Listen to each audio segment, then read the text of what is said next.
अस्सलाम वालेकुम, आप देख रहे हैं वर्ल्ड। मैं हूं आपके साथ जुबैर अली। दोस्तों, अमेरिका ने यमन के हूतीस पर हमला बोल दिया है। अमेरिका की तरफ से यमन के हूतीस पर मिसाइलें दागी गई, जिसके अंदर 10 यमन के हूतीस पूरी तरह से शहीद हो गए हैं। यमन के हूतीस की तरफ से ये बात कंफर्म कर दी गई है।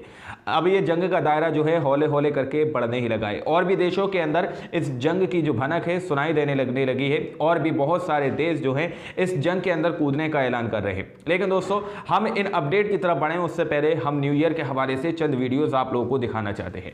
कल रात न्यू ईयर बहुत ज़्यादा लोगों ने सेलिब्रेट किया। इंडिया के अंदर से कुछ तस्वीरें सामने निकल कर आई हैं जिस तरह से स्टारबक्स जो है इजराइल का समर्थन कर रहा है। स्टारबक्स का पूरी तरह से बहिष्कार किया गया है, स्टारबक्स का पूरी तरह से बाइकाट किया गया है। आप लोग एक बार इस वीडियो को जरा गौर से देखिए कि किस तरह से स्टारबक्स के अंदर जो लोग न्यू ईयर सेलिब्रेट करने गए थे वहां पर युवाओं ने किस तरह से स्टारबक्स के बाइकाट के नारे लगाए हैं। इस वीडियो को देखिए।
वीडियो के अंदर आप लोग देख सकते हैं कि यहाँ पर किस तरह से स्टारबक्स का जो ब्रांच है वहाँ पर बाहर खड़े होकर लोगों ने स्टारबक्स के बहिष्कार की बात कही है, स्टारबक्स के बाइकाट की बात कही है, क्योंकि स्टारबक्स इजराइल का समर्थन कर रहा है। दरअसल ये वीडियो कोलकाता का बताया जा रहा है। इंडियाज मुस्लिम करके एक ट्विटर यूजर, उन्होंने इस वीडियो को इस टाइटल के संग शेयर किया है। स्क्रीन पर आप लोग देख सकते हैं, नए साल का जश्न मनाने वाले लोग भी उन नागरिक समूहों के साथ शामिल हो गए जो पश्चिम बंगाल के कोलकाता में स्टारबक्स को इजराइल के समर्थन पर बहिष्कार का आह्वान कर रहे थे।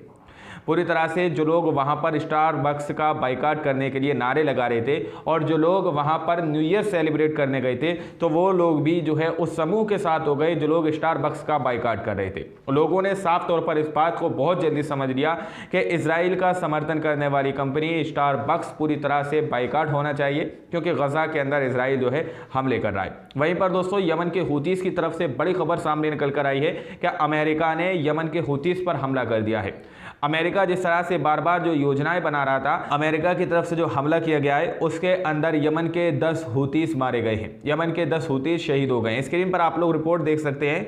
वहां पर दावा किया जा रहा है संयुक्त राज्य अमेरिका 10 हूती लड़ाकों को मारने की कीमत चुकाएगा। यमन के हूतीस की तरफ से बड़ा बयान दे दिया गया है कि अमेरिका ने जो हमला किया है, जिस हमले की चपेट में आकर 10 यमन के हूतीस जो है शहीद हो चुके हैं। अब ये जंग का दायरा जो है हौले हौले करके बढ़ता हुआ नजर आ रहा है और अमेरिका ने साफ तौर पर जंग को बढ़ाने का काम किया है और उसने यमन के हूतीस पर हमला कर दिया है इजराइल के समर्थन में, क्योंकि यमन के हूतीस लाल सागर के अंदर किसी भी जहाज को इजराइल तक नहीं जाने दे रहे थे। तो अब यमन के हूतीस की तरफ से अमेरिका को साफ तौर पर यह चेतावनी दे दी गई है कि यमन के हूतीस पर जो शहीद किए गए हैं, 10 यमन के हूतीस को शहीद किया, अमेरिका उसकी भारी कीमत चुकाएगा। वहीं पर दोस्तों, ब्रिटिश सेना हूतीस के खिलाफ लाल सागर के अंदर बड़ी साजिश रच रही है। ब्रिटिश की तरफ से बड़ी खबर यह सामने निकल के आई है कि ब्रिटिश सेना हूतीस के खिलाफ लाल सागर में हवाई हमले की तैयारी कर रही है, क्योंकि अमेरिका ने साफ तौर पर ब्रिटिश को साथ में लाने की बात कह दी है। ब्रिटिश के साथ मिलकर यमन के हूतीस पर हमला करने के लिए जो है अमेरिका पूरी तरह से तैयार हो चुका है और ब्रिटिश के अंदर हवाई हमले की तैयारी चालू हो चुकी है यमन के खिलाफ। यमन के हूतीस पर जो है ब्रिटिश हवाई हमले करेगा। यानी कि जैसा कि मैंने आप लोगों को स्टार्टिंग में बता ही दिया है कि जिस तरह से इस जंग का दायरा जो है पूरी तरह से बढ़ता ही जा रहा है, क्योंकि जब इस जंग के लिए, युद्ध विराम के लिए प्रस्ताव लाए गए थे, उसको पूरी तरह से अमेरिका ने पारित कर दिया था, खारिज कर दिया था। दुनिया के अंदर एक अमेरिका ही ऐसा देश है जो नहीं चाहता कि इजराइल इसराइल इस जंग को रोके, इसराइल इस जंग को पूरी तरह से ख़त्म करे। वहीं पर दोस्तों बड़ी खबर ये निकल के आ रही है कि अमेरिका ने फ़लस्तीन के संबंध में ईरान और सऊदी अरब को गुप्त संदेश भेजे। ईरान के FM अब्दुल्लाहियान ने कहा है कि इसराइल इतनी निराशाजनक स्थिति में है कि उनके दोस्तों ने इसराइल में उम्मीद खो दी है और वे इसराइल के बाद के युग पर भी विचार कर रहे हैं। अब अमेरिका ने अपने सबसे उन्नत विमान वाहक पोत जोराल्ड फोर्ड को भूमध्य सागर से हटा लिया है, जो इसराइल को हिजबुल्लाह से बचा रहा था। साफ तौर पर भूमध्य सागर के पास से अमेरिका का जो युद्धपोत लगा हुआ था, जो हिजबुल्लाह के लड़ाकों को रोक रहा था पूरी तरह से, जो इसराइल पर हमले ना कर सकें। तो अब अमेरिका बहुत ज़्यादा निराशा हो चुकी है, अमेरिका के अंदर बहुत ज़्यादा निराशाजनक वो हो चुका है कि जिस तरह से उसने अपने भूमध्य सागर की तरफ से अपने युद्धपोतों को पूरी तरह से वापस कर दिया है हिजबुल्लाह के लड़ाकों से, अब इसराइल नहीं बच पाएगा। इसराइल पूरी तरह से अब हिजबुल्लाह के सामने अंटे पे आ चुका है, क्योंकि जो बीच में कांटा अमेरिका बना हुआ था तो अमेरिका ने वहां से अपना युद्धपोत हटा लिया है। वहीं पर अमेरिका ने डायरेक्ट यमन के हुतीस पर हमला किया है, जिसमें 10 यमन के लड़ाके जो हैं शहीद हो गए। वहीं पर यमन के हुतीस ने साफ तौर पर वार्निंग दे दी है। वहीं पर दोस्तों जिस तरह से इसराइल का सबसे करीबी जो है अमेरिका को माना जाता है, अमेरिका को सबसे ज़्यादा इसराइल का करीबी माना जाता है, क्योंकि अमेरिका की तरफ से ही दावा ये किया जा रहा है, रिपोर्टों के अनुसार ये दावा किया गया है कि अमेरिका ही इसराइल को सारे बम बारूद गोला वगैरह जितने भी तेल वगैरह है उस चीज़ की आपूर्ति जो है इसराइल के पास अमेरिका करता है। लेकिन वहीं पर इंग्लैंड को लेकर सोशल मीडिया पर बहुत तेज़ी से ये दावा किया जा रहा है कि इंग्लैंड भी अंदर ही अंदर इसराइल और अमेरिका का समर्थन करता है। स्क्रीन पर आप लोग रिपोर्ट देख सकते हैं, मिश्रा अमरीश करके ट्विटर यूजर है, उन्होंने इस वीडियो को इस टाइटल के संग शेयर किया है, अगर इसराइल अमेरिका का सबसे बड़ा लठैत है तो इंग्लैंड सबसे वफादार कुत्ता। साफ तौर पर यहाँ पर बात की जा रही है कि इसराइल अगर अमेरिका का सबसे बड़ा लठैत यानी लड़ता है सबसे ज़्यादा, अगर उसका दोस्त है, तो इंग्लैंड सबसे ज़्यादा वफादार कुत्ता है इसराइल का। इस तरह की बात यहाँ पर कही जा रही है। यमन ने लाल सागर इसराइल अमेरिका इंग्लैंड का व्यापार रोक दिया, अमेरिका ने 10 यमनी लड़ाके शहीद किए। अब इंग्लैंड ने यमन पर हमले की धमकी दी है।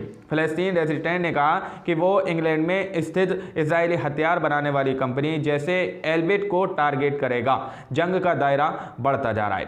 फ़लस्तीन के लोगों ने साफ तौर पर कह दिया है कि इंग्लैंड के अंदर जो इसराइल की सबसे बड़ी कंपनी है एल्बिट, जो हथियार बनाती है इसराइल के लिए, डायरेक्ट उस कंपनी को जो है फ़लस्तीन के लोग टारगेट करेंगे। इस तरह की बात कही गई है।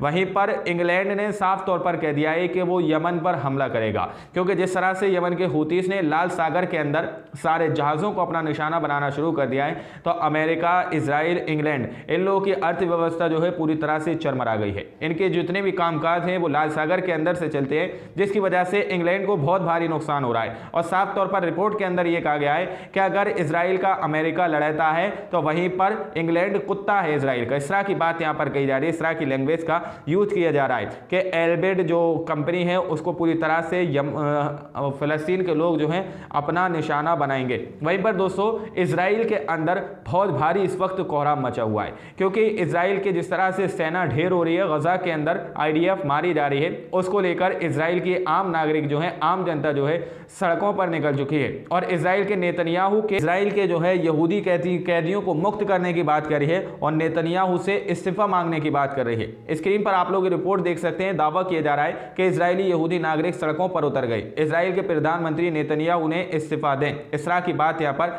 कही जा रही है। गाजा युद्ध रोकें, यहूदी कैदियों को मुक्त करें। तेल अवीव में नेतन्याहू की मौत के नारे लग चुके हैं। तेल अवीव में जिस तरह से इसराइल को शिकस्त मिल रही है उसको लेकर नारे लग चुके हैं कि तेल अवीव में नेतन्याहू के मौत के नारे। इसराइल में हिंसक विद्रोह छिड़ गया है इस वक्त, लेकिन अब ये जंग जो है बहुत तेजी से हर तरफ अपने पैर पसारते हुए नजर आ रही है। इंग्लैंड तक ये जंग पहुंच चुकी है। ईरान, इंग्लैंड और ब्रिटिश जिस तरह से यमन पर हमला करने की बात कह रहे हैं, अमेरिका, ब्रिटिश और जो है इंग्लैंड, ये तीनों मिलकर इस यमन के हुतीस पर हमला करने की बात कर रहे हैं, क्योंकि अमेरिका ने पहले ही यमन के हुतीस पर हमला किया है और जिसमें 10 यमन के हुतीस जो हैं शहीद हो चुके हैं। यमन के लड़ाकों की तरफ से क्लियर कर दिया गया है कि अमेरिका इसका जो है बहुत बड़ा खामियाजा भुगतेगा। अब देखना यह है कि ये जंग को रोकने के लिए कोई और देश बीच में कूदता है या नहीं कूदता है, या फिर इसी तरह से जंग का दायरा जो है दिन ब दिन बढ़ता ही जाएगा। हालांकि इसके अंदर 10 यमन के लोग शहीद हो चुके हैं, 10 यमन के लड़ाके जो है वो शहीद हो चुके हैं। अब ये जंग बहुत तेजी से आगे बढ़ती हुई नजर आ रही है। कल रिपोर्ट के अंदर मैंने आप लोगों को बताया था कि वर्ल्ड वार 3 की तरफ ये जो जंग है बढ़ती हुई नजर आ रही है। हर देश के अंदर ये जंग छिड़ सकती है। बाकी आप लोग क्या सोचते हैं, अपनी राय कमेंट सेक्शन में हमें जरूर दीजिएगा। मिलते हैं अगली वीडियो में, जब तक के लिए अपना ख्याल रखिएगा।